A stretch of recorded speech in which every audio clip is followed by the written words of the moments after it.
नमस्कार, मी दीपाली. बालविश्व मराठी बेबी वर्ल्डमध्ये सर्वांचं मनापासून स्वागत. आजच्या व्हिडिओमध्ये मी काही अशा छोट्याशा टिप्स, काही छोट्याशा रेमेडीज, ज्या खूप इफेक्टिव्ह अशा रेमेडीज आहेत, या रेमेडीज तुमच्यासोबत शेअर करणार आहे, ज्या तुम्हाला लहान मुलांना सर्दी कफ खोकल्यापासून प्रोटेक्ट करण्यासाठी, मुलांचा सर्दी कफ खोकला कमी करण्यासाठी खूप फायदेशीर ठरणार आहेत.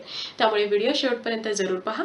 आवडला तर लाईक करा, बेबी वर्ल्डला सबस्क्राईब करा. तुमचे काही क्वेश्चन्स असतील, सजेशन्स असतील तर तेही कमेंट करा आणि हा व्हिडिओ जास्तीत जास्त पालकांसोबत शेअर करा, जेणेकरून त्यांनाही त्याची मदत होईल. वळूया आजच्या टॉपिककडे. लहान मुलांना सर्दी कफ खोकला होऊ नये किंवा बाळाला सर्दीची लागण होऊ नये, हे जे व्हायरल इन्फेक्शन्स आहेत हे बाळाला होऊ नये, यासाठी सगळ्यात बेस्ट उपाय कोणता असेल तर जर कोणी एखादी व्यक्ती ऑलरेडी इन्फेक्टेड असेल, म्हणजे ऑलरेडी एखाद्या व्यक्तीला सर्दी कफ खोकला झालेला असेल, तर त्या व्यक्तीच्या संपर्कामध्ये बाळ किंवा लहान मुलं येणार नाहीत, याची तुम्हाला काळजी घ्यायची आहे. कारण सर्दी हा संसर्गजन्य रोग आहे. एकमेकांच्या संपर्कात आल्याने सर्दी ही खूप जास्त वाढत जाते आणि लहान मुलांच्या बाबतीमध्ये हे खूप लवकर होतं, कारण बाळाची रोगप्रतिकारक शक्ती ही कमी असते.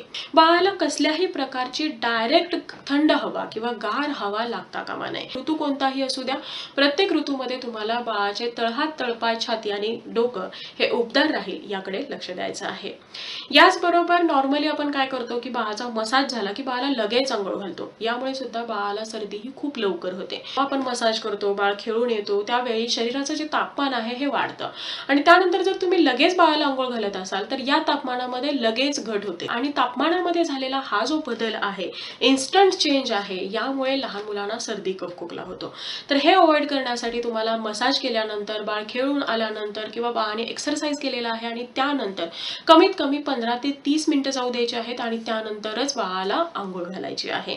याचबरोबर लहान मुलांच्या आहारामध्ये जर तुम्ही फ्रोझन फ्रूट्स, प्रोसेस्ड फूड असेल किंवा जंक फूडचा समावेश करत असाल तर ते सुद्धा बंद करायचं आहे. बाळाला भरपूर पाणी मिळेल, लिक्विड डाएट मिळेल, याकडे सुद्धा तुम्हाला लक्ष द्यायचे आहे. तर या टिप्स आहेत, या टिप्स तुम्हाला प्रत्येक ऋतूमध्ये फॉलो करायचे आहेत. आता आपण पाहूया की इन केस बाळाला जर सर्दी कफ खोकला ऑलरेडी झाला असेल किंवा त्याची जर लक्षणं दिसत असतील तर त्यावेळी कोणते उपाय करायला हवेत.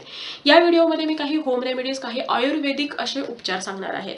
लक्षात घ्या, जे काही आयुर्वेदिक उपचार आहेत हे उपचार तुम्हाला आजाराच्या अगदी अर्ली स्टेजमध्ये, म्हणजे सुरुवातीच्या काळामध्ये करायचे असतात. बाळाला जशी तुम्हाला लक्षणं दिसत आहेत, 1-2 शिंक आली, बाळाला थोडासा थकवा जाणवतो आहे, थोडासा बाळाला खोकला जाणवतो आहे, तर त्या केसमध्ये तुम्हाला हे पटकन या ज्या काही आयुर्वेदिक गोष्टी मी तुम्हाला सांगणार आहेत हे बाळाला द्यायचे आहेत, ज्यामुळे या सर्दी खोकल्यावरती पटकन अटॅक होईल आणि बाळाचं प्रोटेक्शन होईल. या व्हिडिओमध्ये सांगितलेले जे काही उपचार आहेत हे नक्कीच 6 महिन्यापेक्षा मोठ्या बाळासाठी आहेत. मधाचा वापर ज्या ज्या रेमेडीमध्ये आहे ती रेमेडी तुम्हाला 1 वर्षापेक्षा मोठ्या मुलांना द्यायची आहे.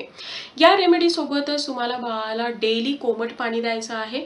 त्याचबरोबर बाळ जर मोठा असेल, बाळ हा गार्गल करू शकत असेल, म्हणजे मिठाच्या पाण्याच्या गुळण्या करू शकत असेल, तर बाळाला दिवसातून जेव्हा सर्दी कफ खोकला असतो तर त्यावेळी दिवसातून कमीत कमी 3 ते 4 वेळा मिठाच्या गुळण्या सुद्धा करायला लावायच्या आहेत. ज्यामुळे हे जे रेमेडीज आहेत याचा जे परिणाम आहे हाही व्यवस्थित होईल आणि बाळाचे सर्दी कफ खोकला हा लवकर आटोक्यात यायला मदत होईल. वळूया रेमेडीकडे. यामध्ये पहिली खूप जास्त इफेक्टिव्ह अशी रेमेडी आहे. ही रेमेडी करण्यासाठी तुम्हाला 1 चमचा मध घ्यायचा आहे, त्यामध्ये पाव चमचा हळद टाकायची आहे, अगदी थोडीशी, 2 पिंच तुम्ही हळद टाकू शकता आणि त्यामध्ये तुम्हाला घालायचा आहे 5 ते 6 थेंब आल्याचा रस. आल्याचा रस काढण्यासाठी आलं छान खेसून घ्या, ते दाबून किंवा पिळून त्याचा जो रस निघतो तो रस तुम्हाला यामध्ये घालायचा आहे. हे जे सगळं मिश्रण आहे हे छान मिक्स करून घ्यायचं आहे. याचं एक प्रकारचं चाटण बनवायचं आहे आणि हे चाटण तुम्हाला मुलांना चाटवायचं आहे. लहान बाळाच्या बाबतीमध्ये, म्हणजे 1 वर्षापेक्षा लहान बाळाच्या बाबतीमध्ये तुम्हाला हे द्यायचं नाही, 1 वर्षापेक्षा मोठ्या मुलांना हे द्यायचं आहे. शिवाय हे चाटण बाळाला दिल्यानंतर कमीत कमी अर्धा तासापर्यंत बाळाला काहीही खायला किंवा प्यायला द्यायचं नाही, तरच या रेमेडीचा असर होईल किंवा लवकर याचा परिणाम तुम्हाला दिसून येईल. शक्यतो हे दिवसातून तुम्हाला 1-2 वेळा तरी कमीत कमी द्यायचं आहे, बाळ सकाळी उठल्याबरोबर किंवा झोपण्याच्या अगोदर, ज्यामुळे बाळाला जी काही खोकल्याची उबळ आहे ही येणार नाही, कफ आहे तो कफ जमा राहणार नाही, बाळाची सर्दी ही लवकर आटोक्यात यायला मदत होईल. त्यानंतर पुढची रेमेडी आहे, ही रेमेडी आपण लिक्विड टाईप बनवणार आहोत. एखाद्या टॉनिक प्रमाणे तुम्ही हे जी रेमेडी आहे ही बाळाला देऊ शकता. हे एक प्रकारचं टॉनिक बनवण्यासाठी तुम्हाला 1 कप पाणी घ्यायचं आहे. 1 कप पाण्यामध्ये तुम्हाला अर्धा चमचा सुंठ आणि पाव चमचा काळी मिरीची पावडर, म्हणजे ब्लॅक पेपर पावडर टाकायची आहे. त्याचबरोबर यामध्ये 5 ते 6 तुळशीची पानं, जी स्वच्छ धुतलेली पानं असावीत अशी पानं या पाण्यामध्ये घालायची आहेत. त्याचबरोबर आपलं जे खायचं पान असतं, जे आपण पान खातो चुना किंवा कात याबरोबर जे पान खाल्लं जातं, खाऊची पानं ज्याला म्हटलं जातं, तर ते जे पान आहे ते एक पान तुम्हाला तोडून टाकायचं आहे. शक्यतो तोडून टाका, म्हणजे यामधला जो अर्क आहे हा छान पाण्यामध्ये उतरला जाईल. आणि हे पाणी तुम्हाला साधारणतः 15 ते 20 मिनिटं उकळून घ्यायचं आहे. म्हणजे 1 कप जे पाणी आहे हे अर्धा कप जोपर्यंत होत नाही तोपर्यंत तुम्हाला हे पाणी उकळून घ्यायचं आहे. आणि हे पाणी नंतर तुम्हाला गाळून याचं जे काही पाणी राहतं हे पाणी किंवा हे जो काही काढा म्हणेल आपण किंवा एक टॉनिक आहे, हे टॉनिक तुम्हाला लहान मुलांना द्यायचं आहे. लहान बाळाच्या बाबतीमध्ये बाळ जर 1 वर्षापेक्षा लहान असेल तर दिवसातून तुम्हाला हे 2 ते 3 चमचे मॅक्झिमम डिवाइड करून द्यायचं आहे. म्हणजे सकाळी 1 चमचा, दुपारी 1 चमचा, संध्याकाळी 1 चमचा. मोठ्या मुलांच्या बाबतीमध्ये हे जे अर्धा कप पाणी आहे हे तुम्ही सकाळी थोडं आणि रात्री थोडं अशा प्रकारे देऊ शकता. 2 वर्षापेक्षा मोठ्या मुलांच्या बाबतीमध्ये एका वेळी तुम्ही अर्धा कप हे पाणी जरी बाळाला देत असाल तरी सुद्धा बाळाला दिवसभरामध्ये हे सर्दीपासून होणारा जो काही त्रास आहे हा आटोक्यात येईल. बाळाची सर्दी ही लवकर कमी यायला मदत होईल.